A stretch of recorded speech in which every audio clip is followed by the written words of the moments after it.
Before we jump into this week's episode of Major Pain, I will remind you that I am not a medical professional. Please do not take any medical action based off what you hear on this podcast without first consulting your doctor. Medicine itself is kind of nebulous. My brain is just wired differently. You're feeling symptoms that the tests aren't showing exist. People need to hear your story. Welcome to Major Pain. I'm your host, Jesse Mercury, and this week we have an awesome episode for you with Parish discussing Hidradenitis Suppurativa. This is actually going to be the first of 2 episodes about the same disease back-to-back on the podcast, as in the next episode we'll be hearing from Angel. This ended up being so interesting to talk to 2 people about the same disease, a man and a woman, about their differing perspectives. And while there are, of course, some similarities, I was very surprised by not only the differences in their experiences, but the difference about how they feel about their disease. So I'm really excited to bring you this 2-part look into Hidradenitis Suppurativa. I also had a couple of updates and announcements I wanted to share real quick before we jump into our episode with Parish today. You may have noticed that the release schedule for Major Pain has been all over the place. I've only gotten 1 episode out in the last month. Episode releases have really slowed down, and that has been an unfortunate byproduct of my busy life. I am still working behind the scenes trying to figure out how to speed up production of the show now that I am busier, and I will ask for your continued patience as I figure this out. Of course, it's a great problem to have. My health has improved enough that I've gone back to work full-time, but I keep running into the problem that while I'm able to work full-time, I'm not necessarily able to do anything after work. I still have a chronic illness. I'm still dealing with that on a daily basis. But in the last few months, as I've had to slow down production of the show, it's become so apparent to me how important this show is to me. I don't want anyone to think that the lack of episode releases recently has meant that my interest in the show has waned. That is not true at all. I've recorded a bunch of episodes. It's just the post-production. I keep running into a wall as far as running out of time and running out of energy at the end of the day. I have had some help from Trisha and Casey, which has been wonderful, but it keeps coming down to me being the bottleneck as far as actually getting the episodes out. So I'm still working on that. I hope to improve that. Thank you for your patience in the meantime as I work on that. Back at the end of Season 4, we had a great interview with Sarah Fox, the host of the Rough Edges podcast, and I recently had the opportunity to go on Sarah's podcast, and I'm excited to tell you that that episode just dropped. I think it's going to be a 2-parter. I have not had the chance to listen to it yet, but I'm so excited to. The conversation itself, the recording session, was so much fun, and I can't wait to take a listen. So if you'd like to hear me interviewed for a change, check out the Rough Edges podcast. And speaking of former guests of the show, a few episodes back, we talked to Aaliyah about her mystery illness journey. And in that episode, I talked to Aaliyah about trying to connect her with my doctors here in Seattle to see if any progress could be made. I'm very excited to tell you that that has come to pass. Aaliyah had a couple of appointments with one of my doctors that helped me on my medical journey. And Aaliyah even came to Seattle and she was able to stay with me for a couple days. I was able to sit in on her doctor's appointment. And it was just such a cool, amazing, fun experience. I've never done anything like this through Major Pain before, as far as inviting someone into my home and trying to get them an appointment with my doctor. I guess sort of personal one-on-one advocacy. But it was such an amazing experience. Getting to hang out with Aaliyah in person was incredible. And it was also just so incredibly cool to spend some time with someone who also has a chronic illness, a mystery illness. And I see so much similarity in my story and my journey to what Aaliyah has lived through and continues to live through. So just being able to engage with someone in real life about that and talk about it and hang out was just really, really special for me. My doctor that Aaliyah saw had a ton of ideas, a ton of theories, and I've really got my fingers crossed that she's able to uncover something new that might help. I will, of course, keep you updated. If Aaliyah gets a diagnosis of any kind, I would love to have her back on the show and talk about it. I also continue to work with people behind the scenes on our Undiagnosed Disease Fund, purchasing genetic testing for people in need. With the money that Andy and I raised for our wedding registry, we were able to purchase genetic testing for 4 different people, which I'm still so excited about. So yeah, I mean, I've been really busy. As much as this podcast is sort of the centerpiece of my personal advocacy, I've been sort of sliding into personalized individual advocacy for some people that I've connected with through the podcast. And that's been so fun and so rewarding. Oh, and one more piece of news. I am now officially off of disability. I over-earned at work for long enough to disqualify myself for disability, and I finally got all the paperwork in the mail that I am no longer receiving SSDI disability, which is so wild because it was such a fight to get on disability, and I needed it so desperately for so long. And then I got this diagnosis, this treatment that is still working so incredibly well, and I've gone back to work. I'm now officially off of disability. It took so long for all that paperwork to go through that I ended up having to repay about 3 months worth of disability payments back to the government. I was warned by Social Security that might happen, so I had been setting that aside. And now that I've transitioned off of disability, I keep the same Medicare insurance, but now I just start paying for it out of pocket instead of it coming out of my disability payments. It turned out that getting off of disability was pretty complicated. It took many months, a lot of phone calls back and forth, a lot of filling out paperwork, a lot of submitting, how much I was making each month. And it was so complicated, very similarly to getting on disability, but it's happened. I'm off disability. And now I'm working so hard to balance my life. This has been so much more difficult than I had expected. And it's really been the topic of therapy for many months now is how do I balance my life? Because I have this finite amount of resources as far as energy is concerned.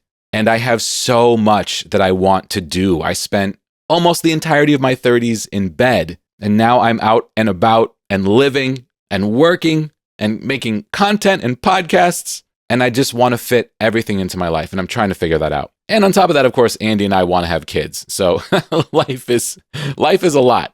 I do also want to address the fact that I have put a pause on the Patreon campaign. And I did mention that Andy and I would be recording one final bonus episode. And Andy has gone back into rehearsals for her show that is opening soon. And we have not yet been able to find the time to do that. And as that's going on, I've just been pausing the Patreon payments every month. And I'm feeling like I sort of missed the boat as far as doing a final Patreon bonus episode is concerned. So what I've decided to do, since the Patreon has been shut down for several months at this point, is that instead of having Andy come back on for one more bonus episode that's just for the Patreon people, since that's been shut down, next time Andy and I are available to record a podcast together, we'll just put that out on the main podcast feed. And I'm going to go ahead and just unpublish the Patreon page because what I've been doing right now is just postponing payments every month. And it's really easy to miss that timing and have people be accidentally charged. And I really don't want that to happen. So I'm sorry for announcing that we'd have one more bonus episode and then being unable to follow through on that. Once again, thank you for your patience and your flexibility with me. I've always tried to be incredibly consistent as a podcaster. That's something that I value in podcasts I listen to, and I achieved it for the first 4 years of Major Pain, and the 5th year has been all over the place. That has definitely caused me some stress because it's not what I want. I want to be putting episodes out weekly, but it's just not possible for me right now. I'm going to keep working at it, figure out if there's a way to make it happen, see if there's anything else in the podcast production that I can hand off to other people. And in the meantime, it is my pleasure to keep on having these conversations and keep bringing you episodes whenever I am able. There will be no consistent schedule. If that hasn't been obvious, there will be no consistent schedule for Major Pain for now. Like I keep saying, hopefully we'll get back to that at some point. But right now, this is just an outlet for me. This is a point of joy in my life. These are conversations that I love to have and love to bring to you as often as is possible on whatever schedule is working for my body in the moment.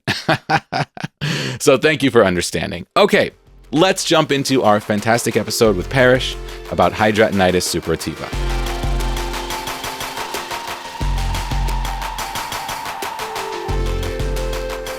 Parish, welcome to Major Pain. So excited to talk to you today. Thank you.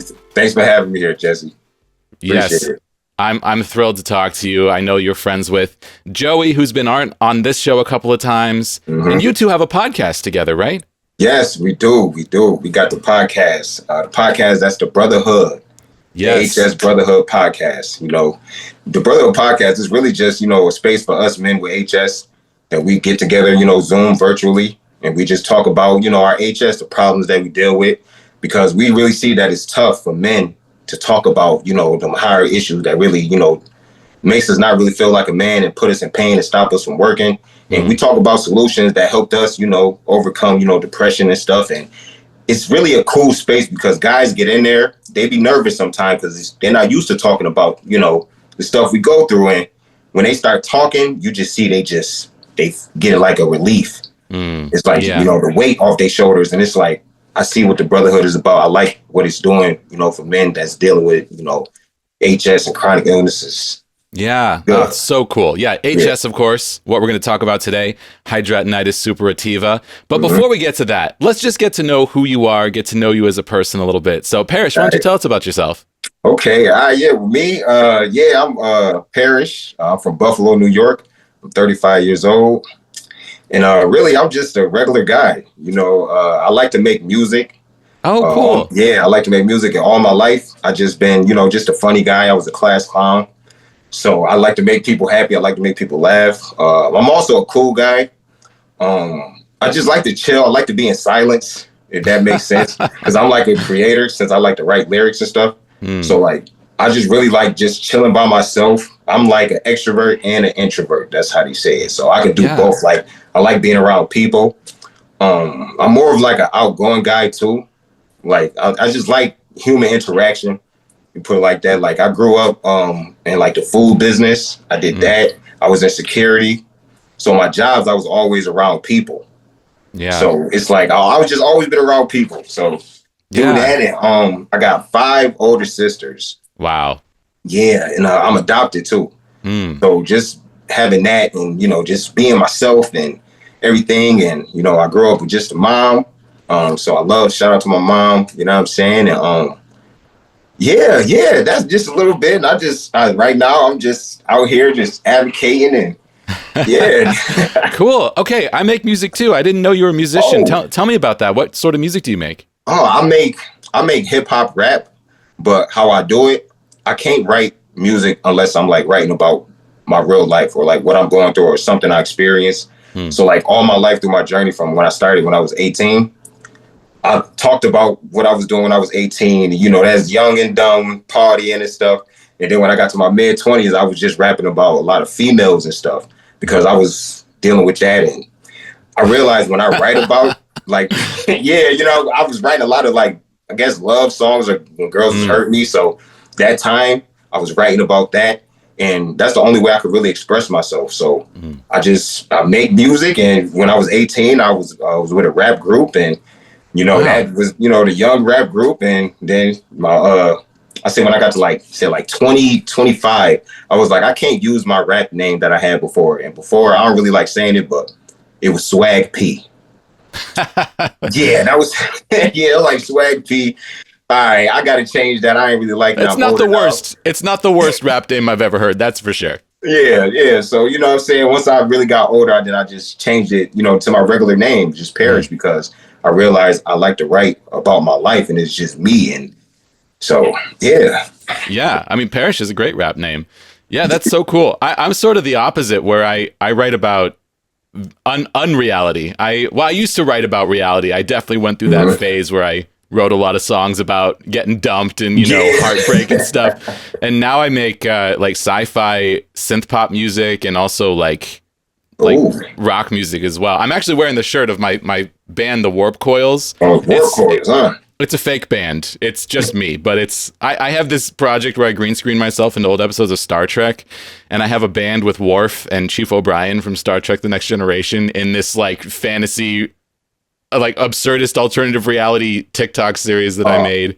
And I've been writing real music for the band and releasing it. I just finished a song called Keeper of the Ancient Ways, which is like about being a Klingon warrior. I'm a nerd, basically. Yeah, okay. Yeah. No, that's I gotta check that out. I didn't even know you don't even. I swear you don't even look like you even make music. You just interesting. Yeah, yeah. So I gotta hear that. Yeah, I used to be in like a glam punk band called Mugatu. I have a sci-fi synth pop album just under my name, Jesse Mercury, and yeah, I've been making music pretty much my whole life. I started playing piano. I think I was like 5 years old or something. So. It's a huge part of my life. I have a music degree from San Diego State. I love music. It's the thing that I think I feel expresses whatever it is that I need to express, sort of expresses it the most. So yes, I agree with you on that.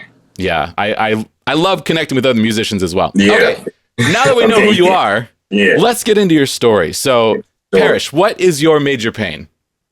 My major pain is hidradenitis suppurativa. Yes. Yeah. HS, hidradenitis suppurativa. We've covered this with Joey before, but I'd love to hear it from you. What is hidradenitis suppurativa? All right. Hidradenitis suppurativa is a chronic autoinflammatory condition that has to deal with the hair follicles on the body. And you can develop boil-like abscesses anywhere where it's hair growing. But it's really, you can't get them on your palms of your hand, the lips, and the bottom of your feet because there's no follicles there. And it's a real condition that it got 3 stages. First stage, being minimum, and then it's got stage 3, which is the highest, where it's like sometimes you got to really get into like medicines and surgeries. It's more than just having one abscess. It's like you got to deal with tracking, and the stages it can get real bad. And like throughout the history of HS, more research is being done to try to help people, with prevention.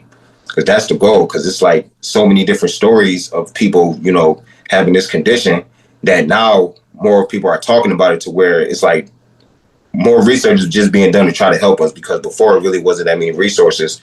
We was just in the sauce, just living, not even knowing about the condition. So yeah, that's something about HS. Yeah, totally. Mm-hmm. How old were you when the first signs of HS started to appear?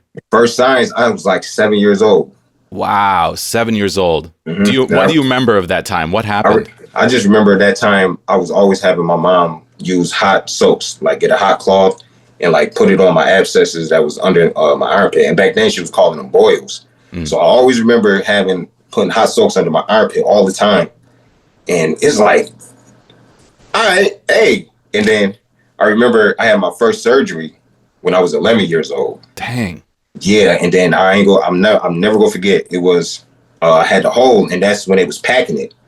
So back then they was they pulling it out and packing. That's all I remember was getting my armpit packed, and I was like, oh, okay, but that was just only one, and that was early in the game. Wow, 11 years old. I mean, did you have a sense of like, why is this happening to me and not the other people my age? No. At that time, I was just young, just living. And, I know my mother, she was having those too. And it's like, really? Yeah. And she just really didn't say anything. Really, it was just do hot soaks. That's all I was taught. Wow. It was just, you get a boil, do a hot soak. And wow, it's like, that's fascinating. Yeah. It's just normal. This is, this is our life. This is what we do.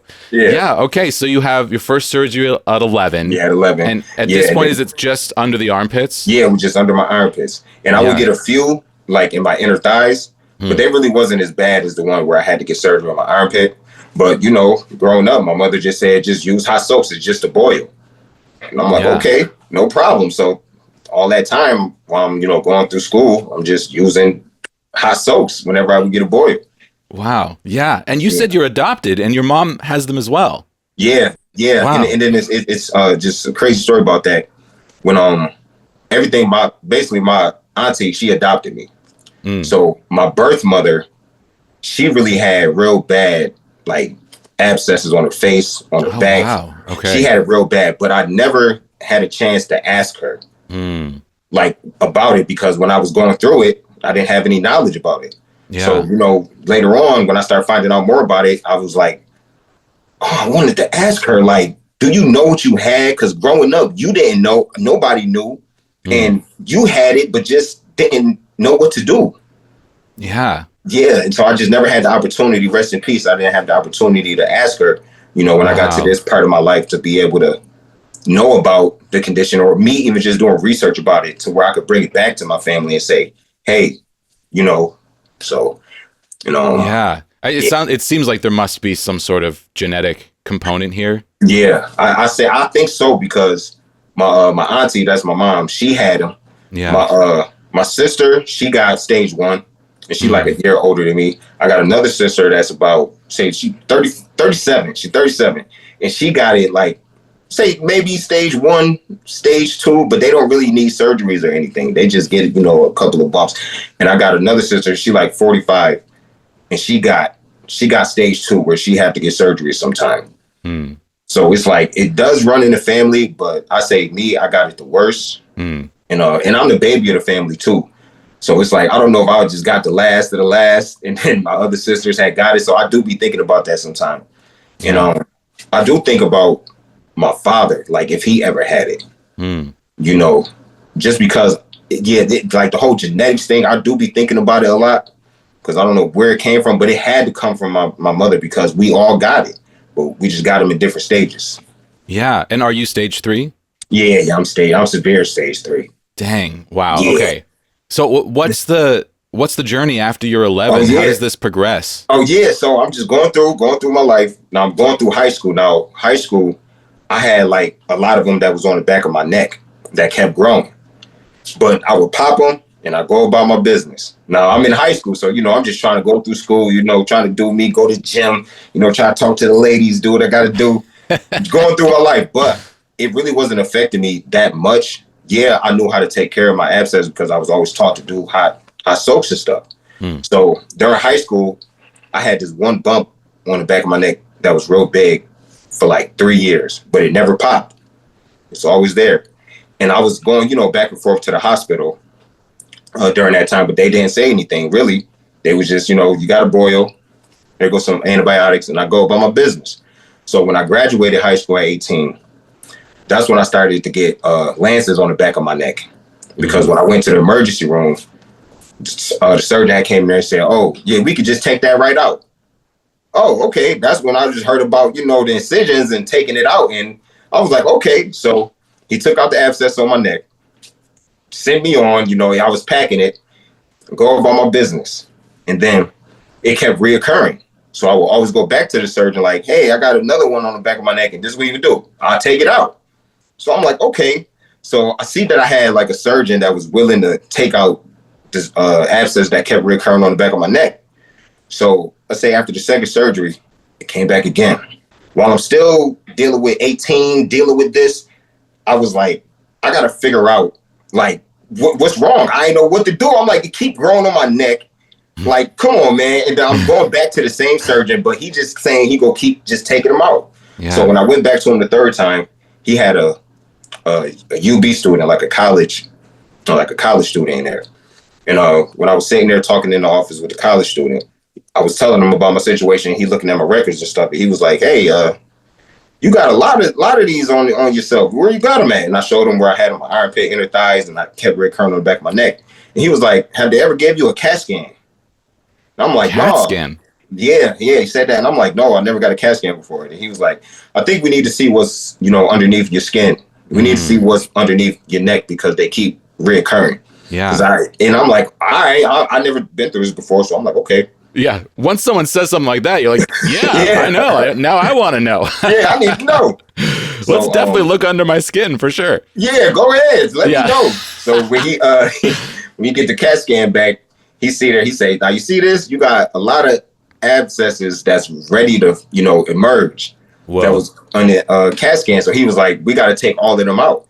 And it looks like here you got hidradenitis suppurativa. Is that the moment, the first time you've heard that word? Yeah. He was like, hey, you got, HS, you got hidradenitis suppurativa. And I'm like, oh, what is it? Like, he said, that's what you got. So it's like, you just tell me I got that.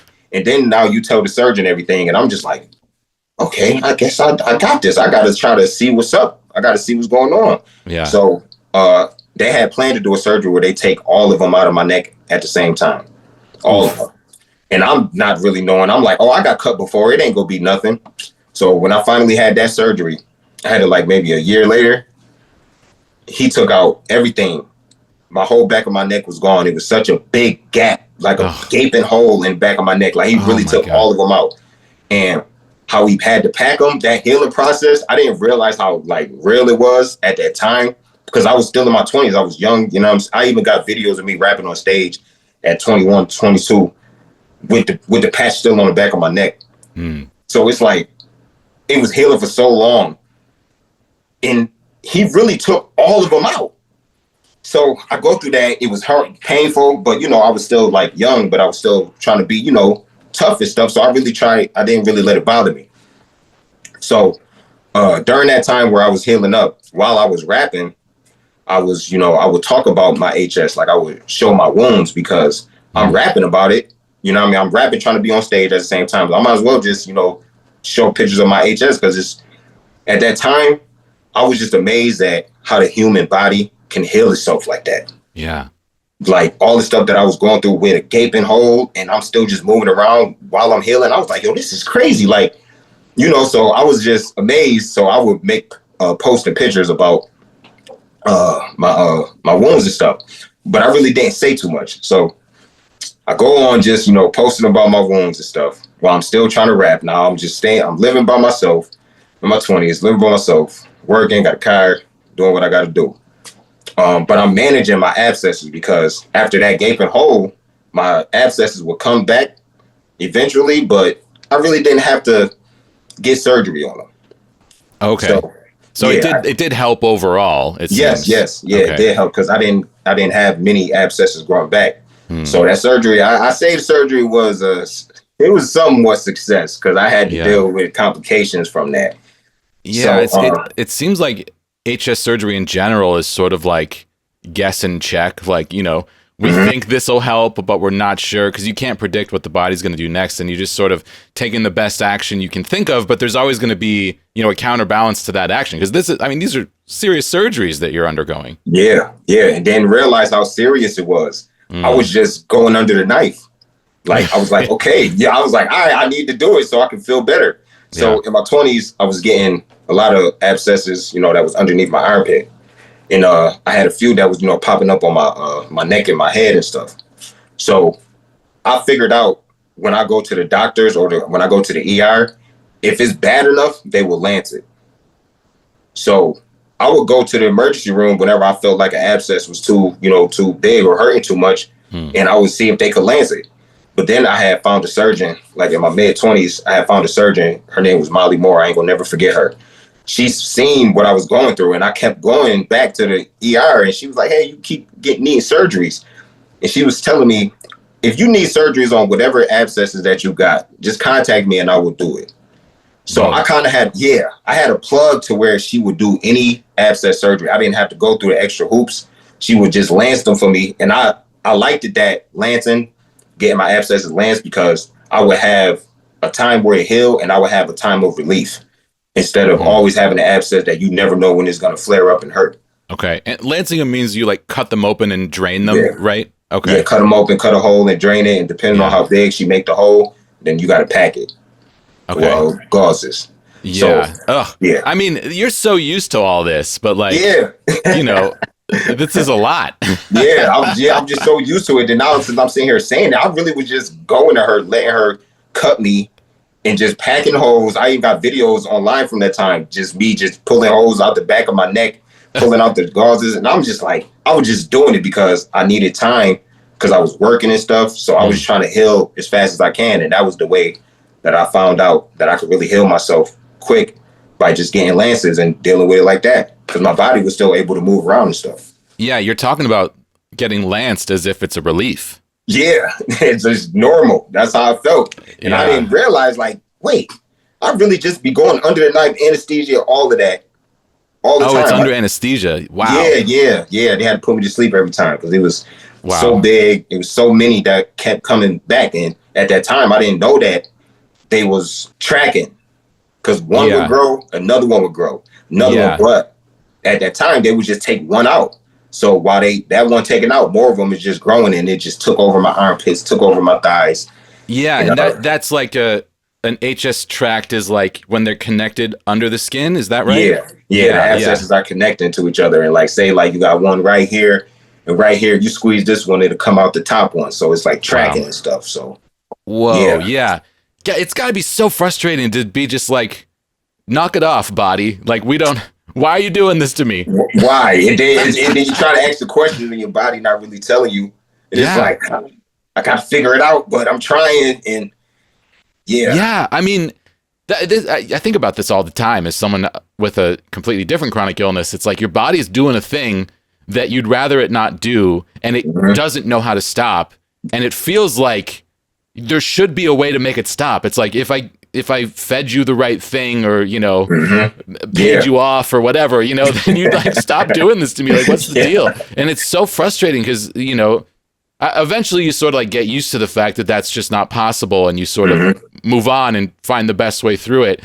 But then every once in a while that thought will still come back to me. It's just like, why? Like, why? Why are you doing this? Like, why? What did I do to you? And Listen. you develop this like depersonalized relationship with your own body where you're like talking to yourself and it's as if your body is someone else or like you're living in something that has its own consciousness. It's weird. Do you feel any of that? I do. And then now, like, I feel it because I talk to my body my whole life. And like, now I realize I talk to my body, like really talk to it because your mind work with the body. Yeah. Like, I didn't realize how true that was until I really did it. Like, times where, you're talking like you depressed about it. When I was going through all those bad things, when I first was going through them, I wasn't talking to myself to really heal. And I felt like I should have did that, but at that time, mine just wasn't right. Yeah, this is so important. Yeah, this is a huge piece of chronic illness, like that mind-body connection. Mm-hmm. I think for all of us, it kind of starts with like a disconnect of like, why are you doing this? I don't like this. Kind of talking down to yourself, being mad at your own body, and none of that's ever going to get anywhere. Unfortunately, I wish it would, but it doesn't. You're not speaking the same language. It's like yelling at someone who doesn't speak the same language. But you do have a common language, and that is the mind-body connection, and it's intuition. It's an intuitive connection. And the more in touch I find myself getting with that, the more progress I seem to make of like, I need to send calm, loving thoughts to my body. I need to get that mind-body connection right. And whatever that means to the individual person, and not that it's a right or wrong, but more like righteous than right. What's like the righteous path of like having that positive connection with yourself, and it helps. Yes, it do help. It do. And then thinking about it, all those negative thoughts that I had on myself when I was going through those tough times, when I first was going through it, young, trying to live, it was bad for me. Because I just kept talking bad about myself. Oh, I feel ugly. I'm hurting. I'm not worthy. But I was just, during that time, I was saying that to myself while I was dealing with it. Yeah. And I probably was stuck like that longer because I wasn't, talking positively about myself or telling myself I will heal. I'm just, I hurt so much and staying in that depressed state. I think that probably, made me stay messed up longer. That mind-body connection. Wow. I mean, there's got to be such a mental health toll of living through this. Like, how has that evolved for you over the years? Oh, yeah. The mental health part about it evolved so much after it made it to my cheeks. I didn't realize how bad it was messing me up throughout this time because when I started going through it about 5 years ago, when I first started having it on my rear end, I turned 30, started getting it down there. Now, when it get down here to your groin area and your buttocks, it really changed your mind. Like, my mind was so like not right. And I tried to keep it right because I was trying to keep everything together. I was trying to stay sane, but it stopped me from working, messed me up financial. You can't, how am I going to pay for myself to live? Yeah. Relationships from family to women messed me up like that because then I'm starting thinking, oh, nobody want me, everybody leaving me. And then when you in the hospital so much, in and out the hospital, everybody not gonna be there. And then during that time, that's when like everybody was leaving me. Like all my friends that I thought I had. So I was really getting isolated. Oh because, man, I hate that. Yeah. And now since it was, my groin and my butt area, I really was like not trying to be around people. And then, if I tell them, they like, oh, wait, you got it down here? Oh, that's not, I'm like, hey. So it was real tough just to be able to get out of a serious, deep depression. It was the worst I ever had to where my mental, I wasn't right. I didn't know how to live. I was just stuck in pain. And I lived in that. And it changed when I started really talking.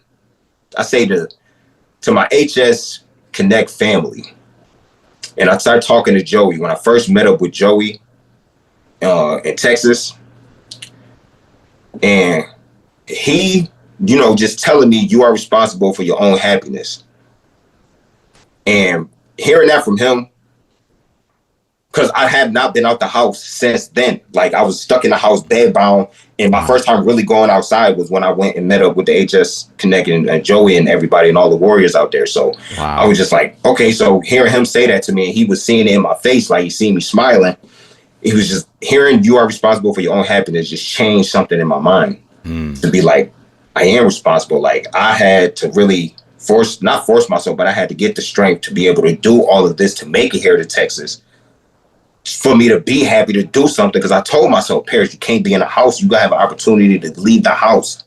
Leave the house, man. Yeah. So the mental part to keep telling yourself, do it. You gotta go.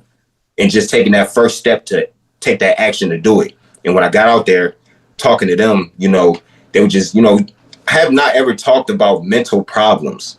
And have to talk about the mental part about it with another man, like face to face with him, that just changed like how to think about having HS. And right now it done helped me so much to where I know when I can catch myself when a problem is about to arise where my mental might be affected by it, to where I'm gonna sit in it, feel it, and get over it, to where I can figure out figure out a solution to get over it and not stick in it to where it can mess my mind up and keep me, down. Wow.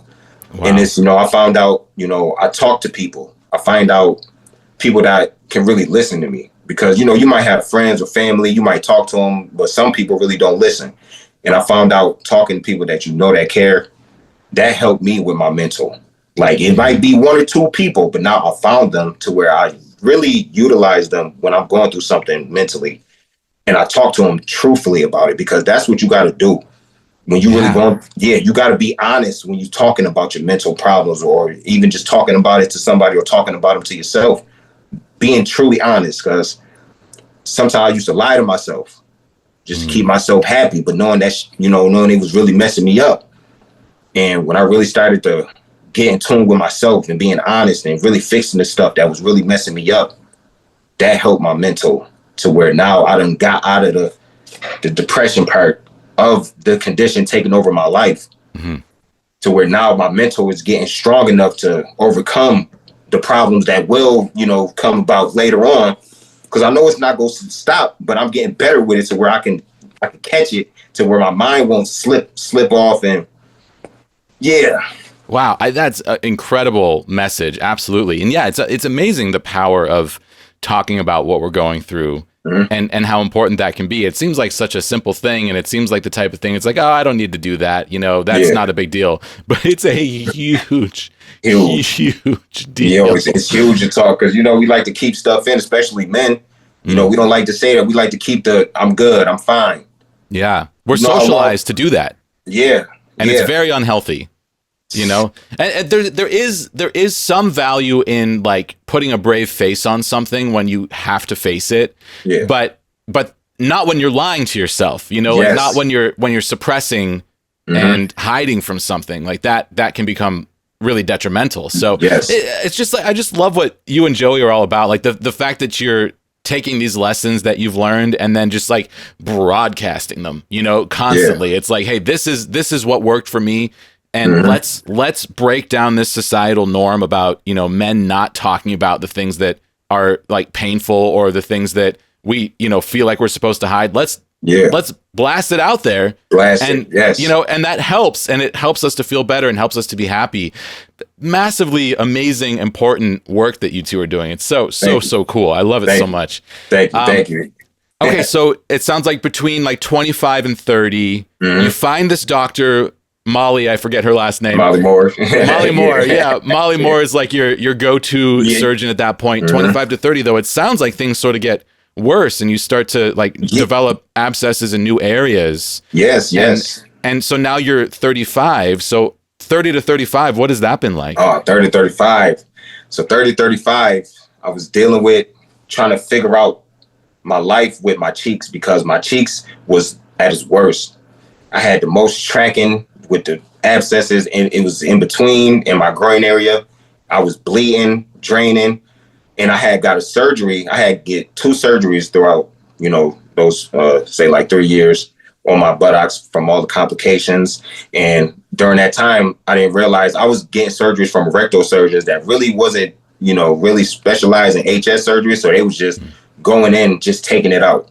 They really ain't know what they was doing. So my buttocks went through a lot of problems where I was in and out the hospital a lot. Wow. I was getting blood transfusions, sepsis. Oh no. C. diff, because they was running so many antibiotics through me. I got allergic. I was hospitalized. Yeah, it was so much happening because they were trying to figure out how to slow down the flares and the drainage coming from my groin and my butt. I was bleeding. So during that time, it was so tough. So I was so isolated, so tough. And then got over that. I finally healed up. And that's when HS Connect hit me back and they say, hey, Parish, can you come out here to Texas? And I went out there to Texas, met up with the Warriors for the first time. They told me, hey, listen, we love what you're doing. We want to advocate. And then Joey, my boy, he was just putting me on game. He was just telling me stuff, just giving me a lot of props and just for what I was doing, just being able just to come and just get out of what my situation and be able to do this. And he was like, hey, Parish, try doing this social health network certification program. Do this. And I'm like, what's this? He said, they would teach you everything about advocating because I got my certification. This is what I was doing. I've done that too. You did too? Hey, certified. Yeah. Yeah. So listening to Joey, I'm like, okay, I'm going to listen to what he's saying because Joey was already experienced in, advocating. So I want to advocate too. So I'm like, okay, Joey, I got you. I'm going to do it. So I did the program.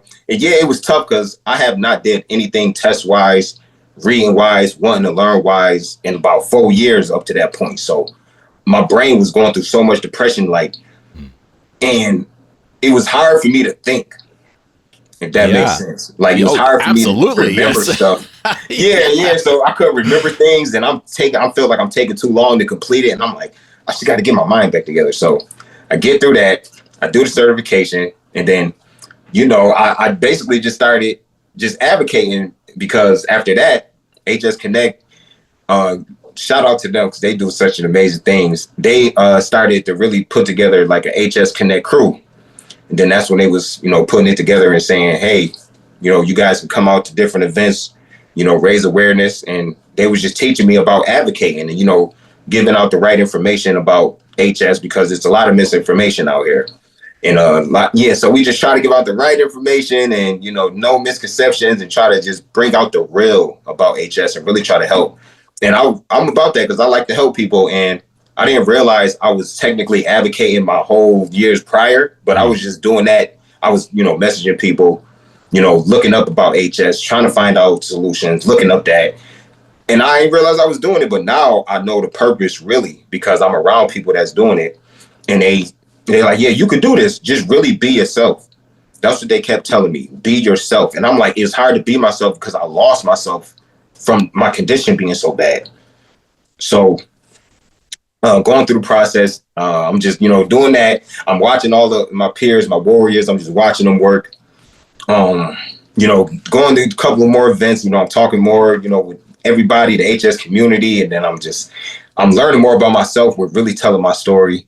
And then Joey had told me something because Joey, my mentor, he been my mentor through this from the beginning.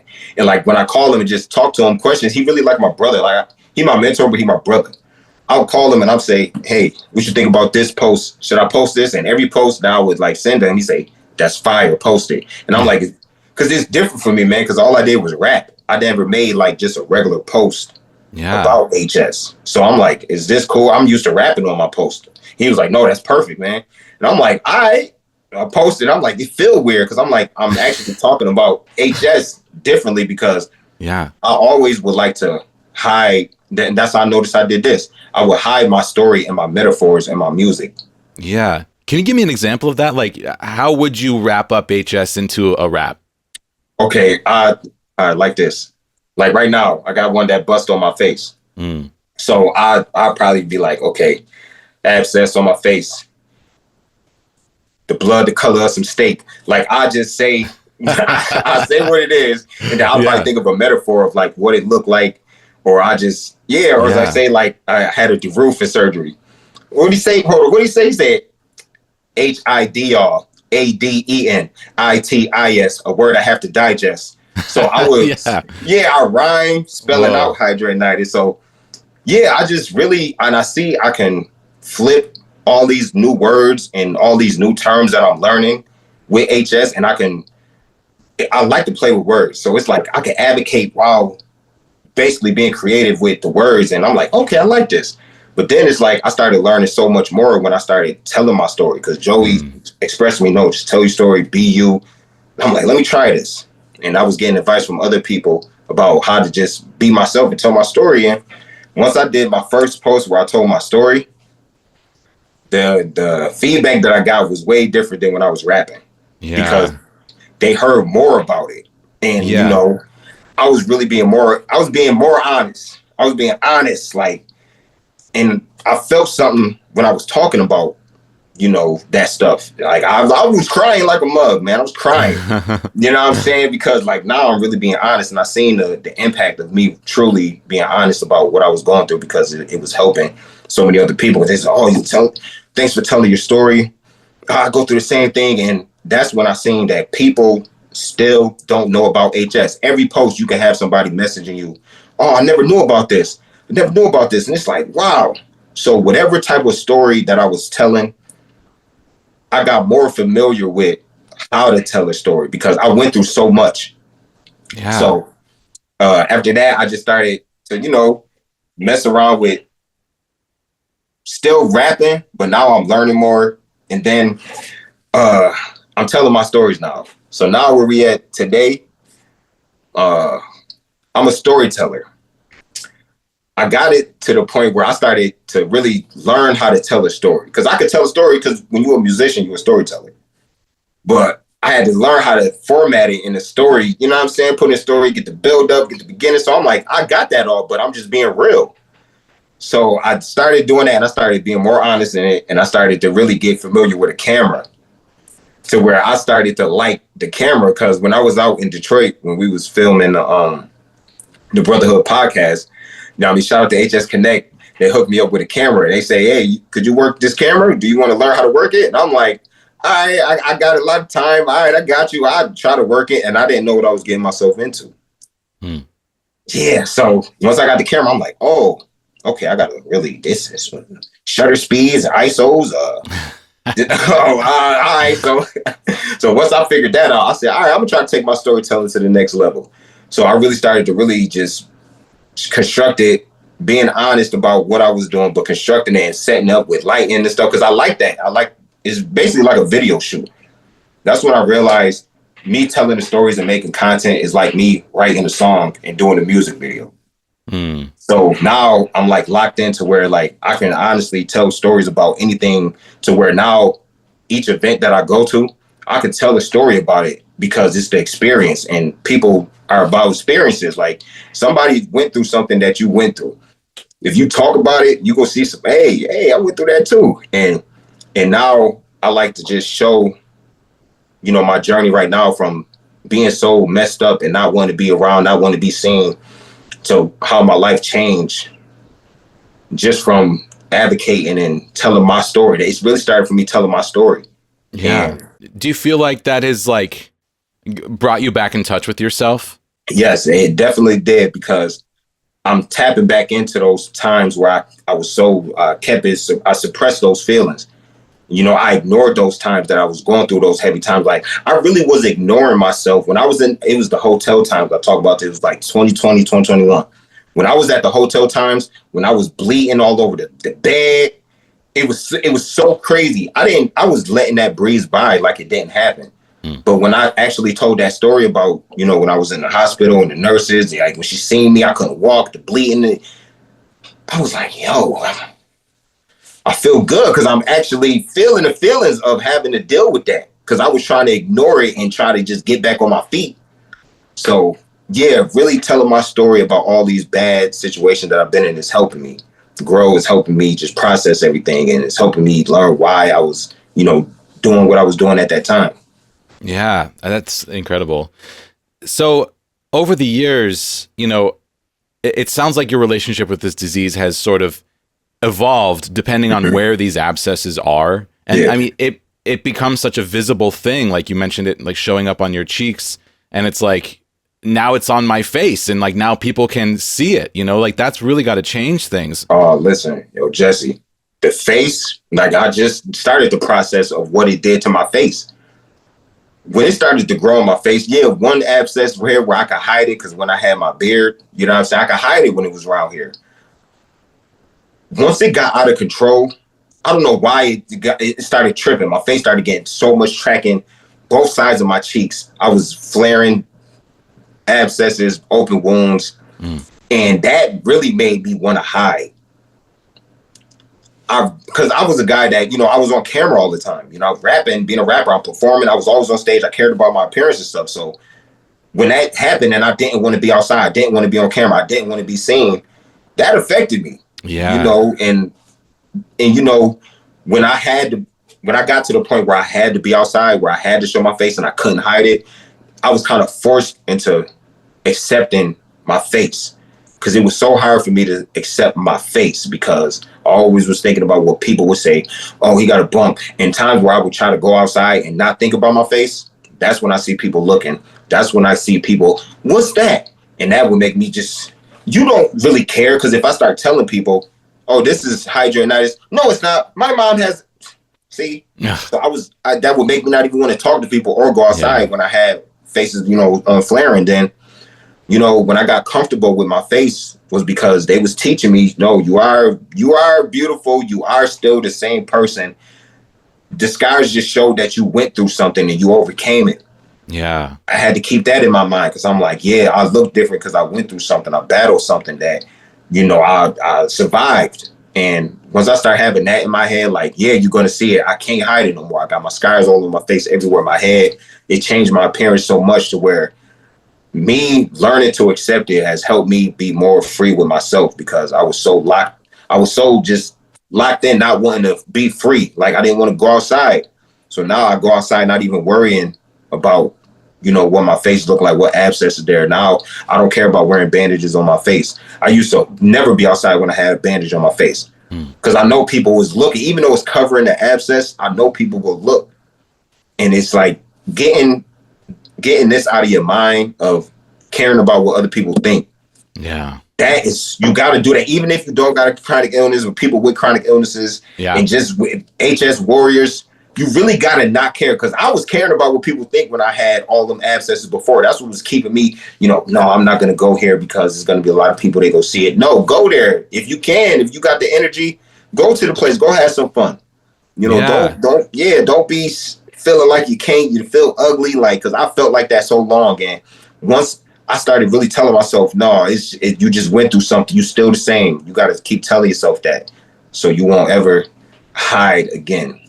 It seems like you're really good at sort of crafting narratives for yourself to lead yourself in a positive direction, which is a crucial skill, something that I have done a lot of as well. It's like, like, what is the result that I want? Where am I now? How do I get there? What is a true narrative?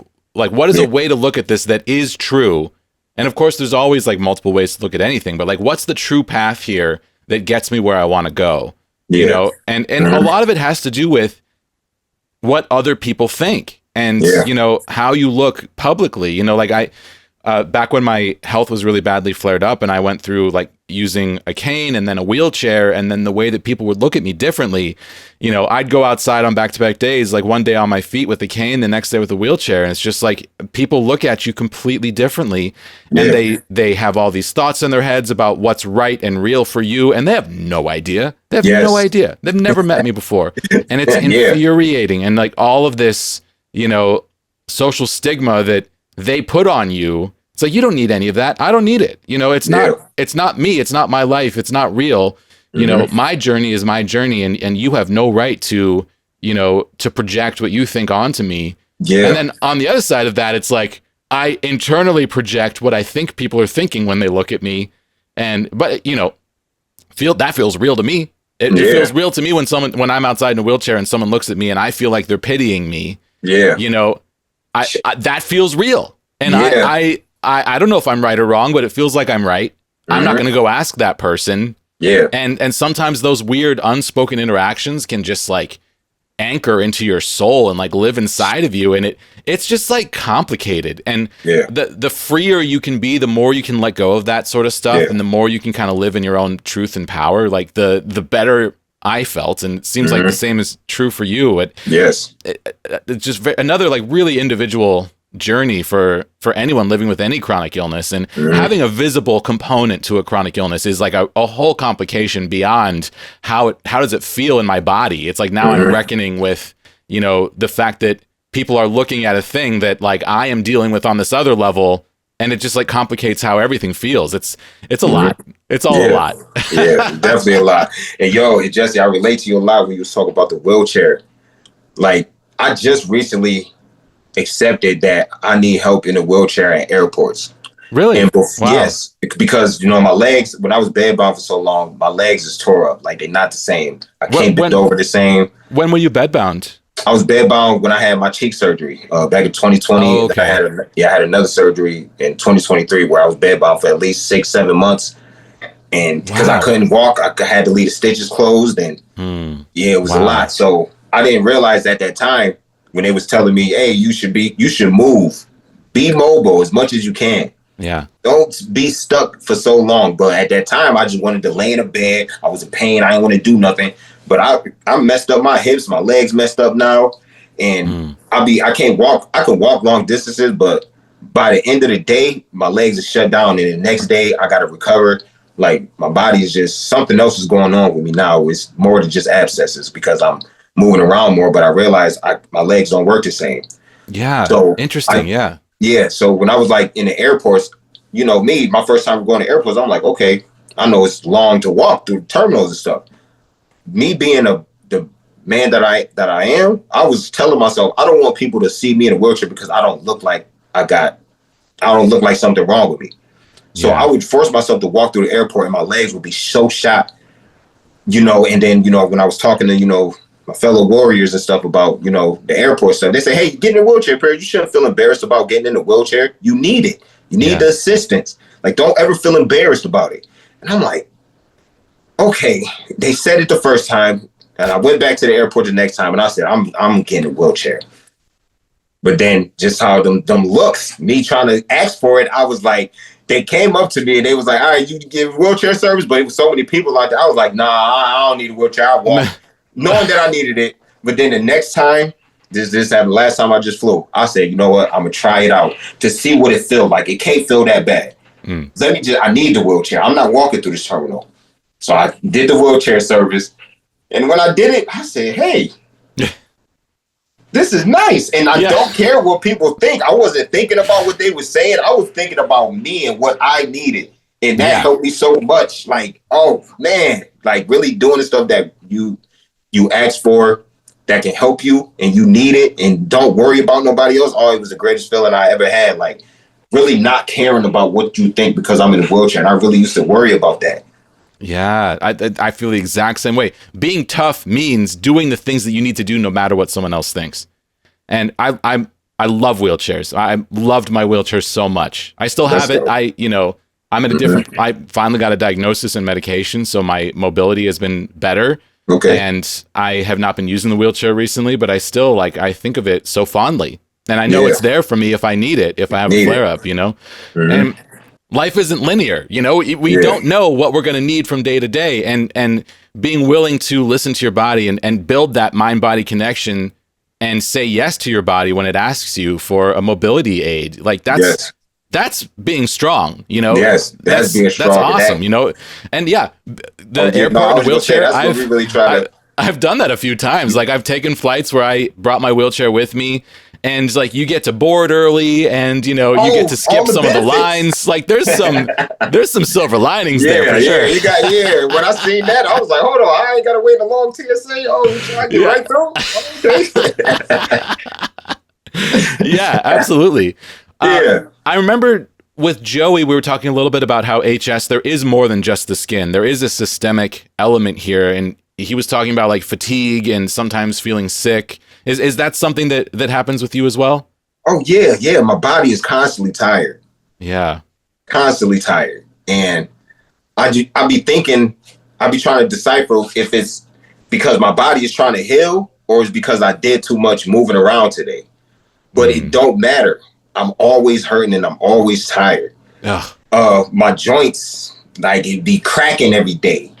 I be stiff sometime. And getting sick, I think I get sick. I think I've been sick for a long time. So it's like when I get like a head cold, I get headaches. Migraines be more intense now. That's the other things that we got to deal with. Really the fatigue and like the body aches. That's what I deal with a lot. Even on the spots that don't even have a flare, like my body is aching. In sleep, I can't get sleep. It's hard to get sleep. So being fatigued from not getting sleep and your body constantly in overdrive, your white blood cell count high all the time. So your body constantly trying to work. So it's like some other problems are going to happen if, you're not healing and getting proper rest. So it's always a constant battle trying to figure out something to fix something, but something else is wrong. Yeah. So unfair. So frustrating.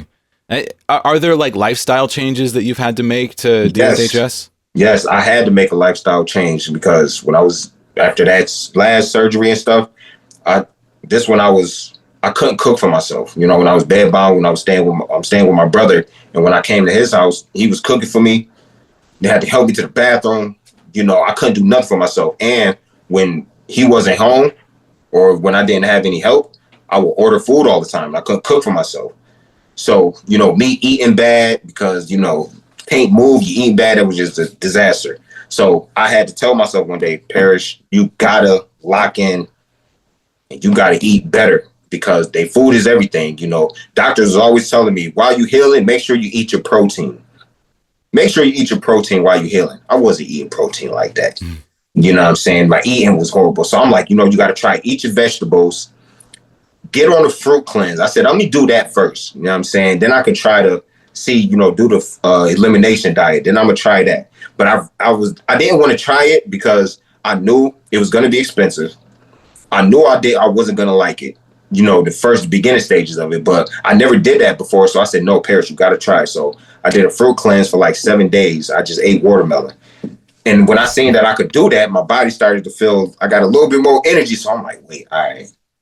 And I gave up on medicines at that time because after I'm healing from my cheeks, I was like, I was having so many IVs in me for so many years. And I was like, let me stop all medicine because this medicine stopped working. So when I did the fruit cleanse, I was like, oh, wait, I feel a little better. Okay, now let me try to ease my way back in with single ingredient foods from just doing, research and doing stuff. And because I like to eat. So, I like my meat. So let me just try single ingredient foods, get a vegetable, get a meat in there.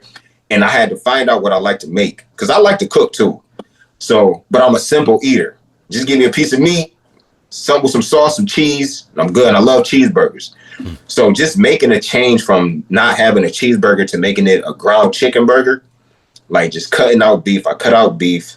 Yeah, I still have it from time to time because I love cheeseburgers. But I made a change from just not drinking pop, sugary foods. I tried to stay away from the processed foods. I tried to stay away from, and I was really focusing on single ingredients. My favorites that I was eating was broccoli, sweet potatoes. I stayed with just chicken or ground turkey as much as I can. And then I know on them days where I can't eat like that, I know I'm gonna end up eating, whatever. So I tried to stay on that as long as I can. And from me making those lifestyle changes, just from the eating and drinking water, drink water. I never used to drink a lot of water like that, but drinking water helps. That helped me, and it helps keep some of the flares down to a minimum because as soon as you get back to eating something that you're not supposed to, that's when the flares come back. So it's like, it's good and it's bad at the same time because you do all that work when you cleaning out your system, getting on that, eating right and stuff. And as soon as you start eating something that you just want to have fun or just want to indulge in, your body got to go through it again. So now that's what I'm dealing with. Like, because I got it to the point where like, I know what I'm eating. Like now I got it down pack. I just have a ground chicken bowl, put some rice in it. That's my lock-in food. You know what I'm saying? I got my lock-in food that I eat for my routine when I'm at home. But then, stuff happens. So I say the diet is definitely something that has helped. Yeah, totally. It's amazing how just like eliminating processed foods, no matter what diet you're on, that seems to be a healthy choice. Yeah. Jesse, and walking. Yeah. Moving. I started to do walks because I lost all my strength from being sick, messed up. Yeah. I couldn't work out anymore. So I started to just go outside and walk, even if it's up the block. And I started to do that, just get out every other day if I can. And I tried to get back to lifting weights. And I started to do that slowly. I started to go to the gym when I tried to get back into lifting weights. But that was real intimidating because I ain't been in the gym in so long. And I was so weak, I couldn't even lift up a 10-pound dumbbell. So I really was like, oh, I can't work out in here, because it was just like, nah, let me start off at home and try to build my strength back up. And whenever my body would feel good enough, I would try to work out, then eventually I was doing, push-ups, on my hands, I could do 5. Then I was able to do 7. So when I feel good, I try to move around and keep the blood flow, because blood flow is everything. Huge. Yeah, especially when you healing, or say you got a flare healing stuff. That's why I know once you get past the stage of, all right, it hurt, but once you do start moving, your body is like, all right, thank you. Right. Totally. This is like one of the biggest pieces, I think, of living with chronic illness, is figuring out the right amount of movement. And it's so critical. And, I still struggle with this, and I will get into good periods where I'm like, oh, I'm doing some jogging or some biking and some weightlifting, and then I'll have a flare up. I will inevitably go too far or too hard, and that triggers my body and I flare up. And then it's like back to ground zero, and then you have to build back up again. And I just go through that cycle over and over again. And I'm still trying to find, like, what is my constant, consistent, sustainable amount of, physical activity. But, I'll be like, let's say I'm doing, like bicep curls with like 25 or 30 pounds, and then I flare up, and then I can't do that. And it's like, okay, what can I do?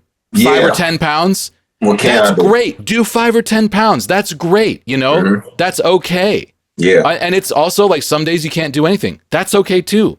Like get up and try again the next day, but like listen to your body and try, then this is different for everybody, but like try to do the thing, try to do anything. Yeah. Like a little bit of movement is so much better than no movement. Yes. Yes. And then the part, the little movement, or as much movement as you can. I've been learning, like you say, listen to your body. When I was really trying to work out, when I got into the flow, when you were saying some days you can lift 30, some days you can lift 10. When I was like really building myself back up, where I was like doing good, I was lifting the 15-pound dumbbell. You know what I'm saying? I'm like, okay, I'm getting up there. And then when I couldn't that next day, I was feeling real bad. Like, I don't even want to do it. But then I was like, what can I do? Yeah, so, exactly. That's the question. Exactly. Yeah. So now it's like, now I'm in that stage of my life right now where I'm trying to figure out what can I do, because when I can't work out now, I just don't do it. And I'm like, oh, I was supposed to. I'm trying to stay with my routine. It's like, at least do something, but then I won't do nothing. And sometimes I get caught up and I just go back to laying down. But then it's like, no, just get back up and try again. Then I just go outside and just do a walk around the block, do something. Yeah.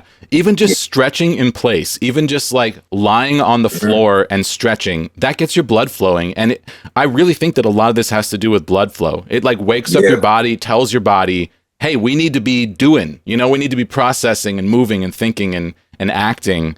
And even just like bending over and stretching, take those lying on the ground and like lift a leg up. Who cares? It doesn't lift a leg up. Anything will help.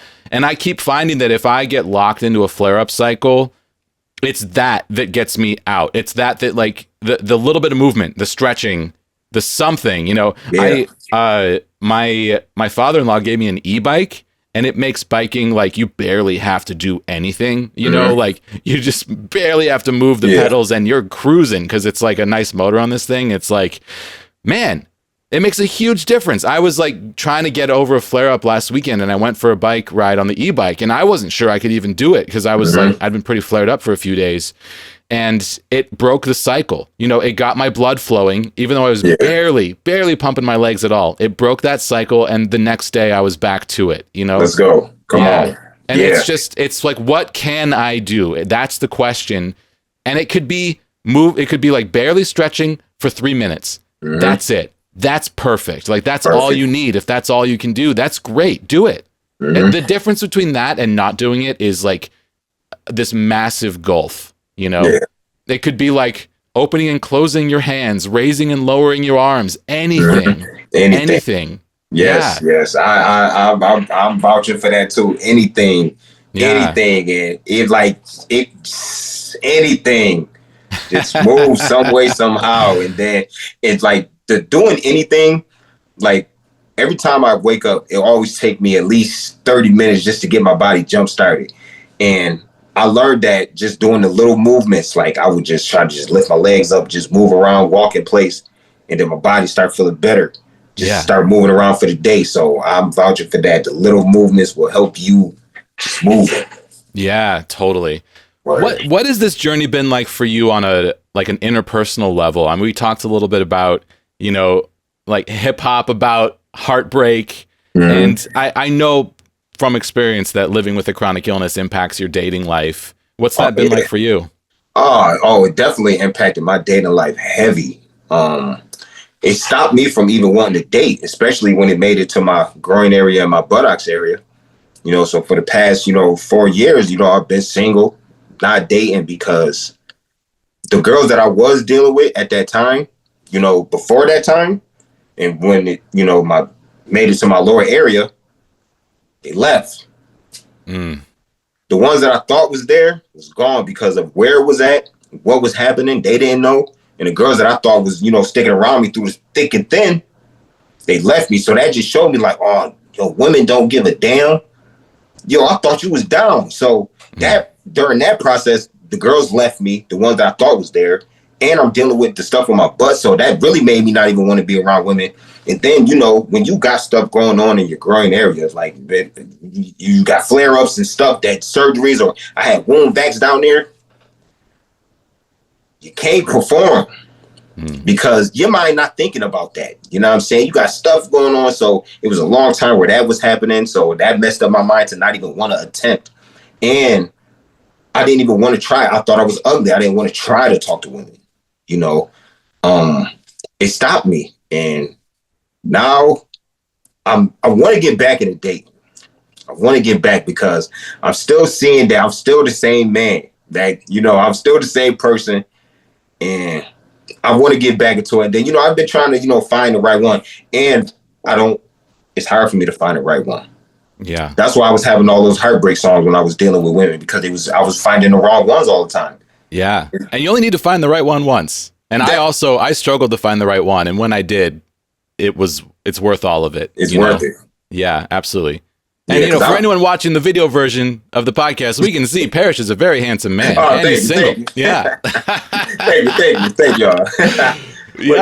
So it's like, I'm trying to remember the guy that I was, because I'm not no player at all. I'm not no player boy, but, I'm doing okay for myself, when it comes to the ladies. And, when it stopped me, I didn't think I had it until where it's now. Now I started building my confidence back up because I'm learning how to accept myself and smiling more, and I'm being myself more, to where it's like, I'm still all right. So where girls telling me, yo, Pan, you looking good. I'm like, I look good with all these scars. Okay. I guess I still got it. So, but it's just the confidence part that can, got to get back into me to really go hard and try to date. Everything that you've learned about yourself and like all of this journey that you've been on, all of it is going to make you a better partner. It's like teaching you things about who you are, how you want to move through the world, and giving you a stronger core. And all of those things are going to make you a better partner. Yes. So. And Jesse, something that I realized when I was going through all my stuff, that I was talking about this with Joey, because we talk about our dating life and with women and stuff. When I was going through all my HS stuff, dealing with women, I was able to hide it. And I was projecting what I thought they wanted to see out of me. Sure. And I wasn't being honest about it. So when I had no choice but to show it, because it was in areas, that's when I seen the true colors. And I thought, if I was just honest, really truly honest from the beginning, I would have found out the girls that was really here for me. Yeah.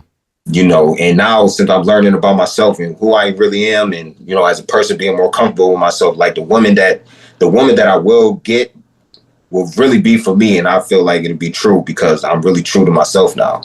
Yeah, amazing. Yeah, and it all of these things are sort of the things you wouldn't expect that can be positives about living with a chronic illness. The things that kind of hone who you are and shape who you are in ways that you wouldn't have otherwise. Like, you've developed this sense of self that you might not have had without HS. I remember asking Joey this question, but I have to ask you too. If you could have never had HS, would you make that choice? Knowing everything that it's done in your life, knowing how it's changed you as a person, if you could just remove it, would you do it? No.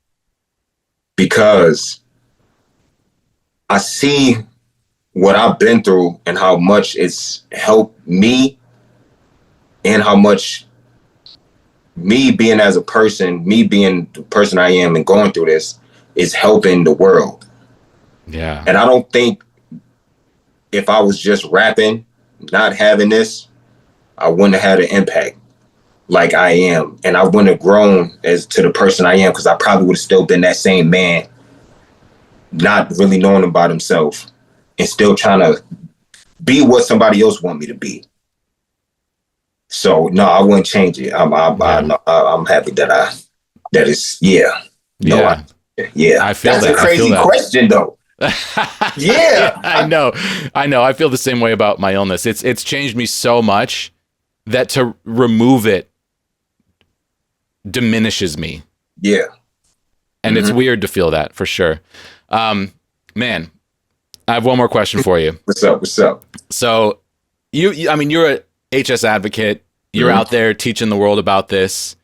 And I just want to imagine for a second that you could be your own advocate when you were, what was it, 18 when you first heard the words hidradenitis suppurativa? Yeah. Yep. Let's hop you in a time machine, take you back to that hospital, and then you get to step out of this time machine, walk into that room, and be there in that moment that you are told what you have.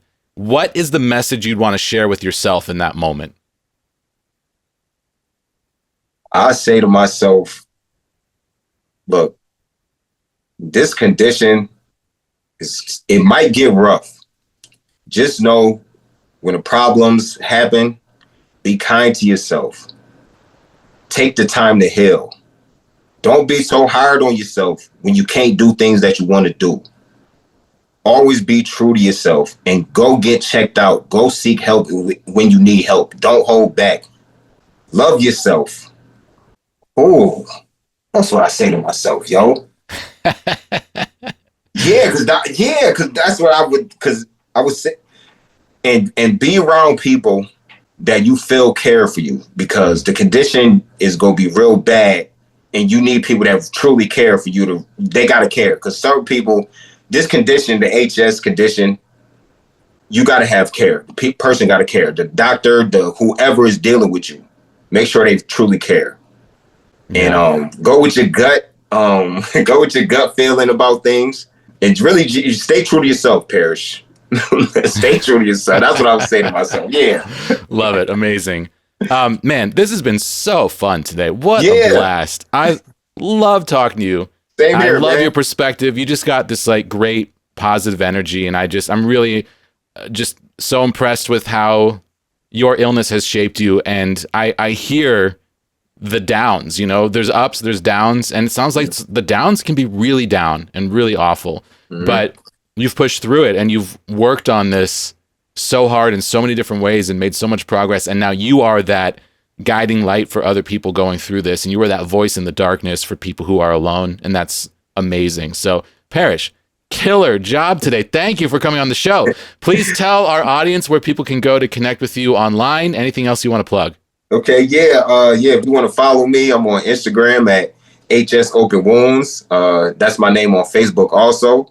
Or you can find me on TikTok at HS for real. And YouTube, you can find me at HSOpenWounds also. If you're looking for any resources, that's a great spot to go to is hsconnect.org. That is a great site. You can get your resources. You can see about HS products. You can find derms. See about that. Shout out to COC, the Chronic Love Club. I'm a patient leader for them. And shout out to Social Health Network, because they've been really, started something for me to really get me on this advocacy journey. And shout out to everybody. That's where you can find me. You can see me on the, that's it. YouTube, TikTok. Yeah, I'm on those four. That's it. So that's it. Yeah. Right on. Yeah, I'll tag you when this goes live. What a pleasure today. Thank you so much for bringing your story to Major Pain and for sharing your time with us. I really, really appreciate it. Awesome, Jesse. I appreciate you, man. Thank you. Thanks for listening to this episode of Major Pain. I'm Jesse Mercury, the creator of this podcast, with support from Trisha Schmidt and Casey McKenzie. Artwork by Egg Salad Salad. Our theme music is the song Time Machine from my synth-pop album Sci-Fi, now streaming everywhere. Join our community on social media, TikTok, Instagram, YouTube, and Facebook, all at Major Pain Podcast. If you have questions or comments you'd like to share with myself, our guests, or our listeners, send an email to majorpainpodcast@gmail.com. You can also head to our website to learn more about this show, support its creation, or leave a comment on any episode at majorpainpodcast.com.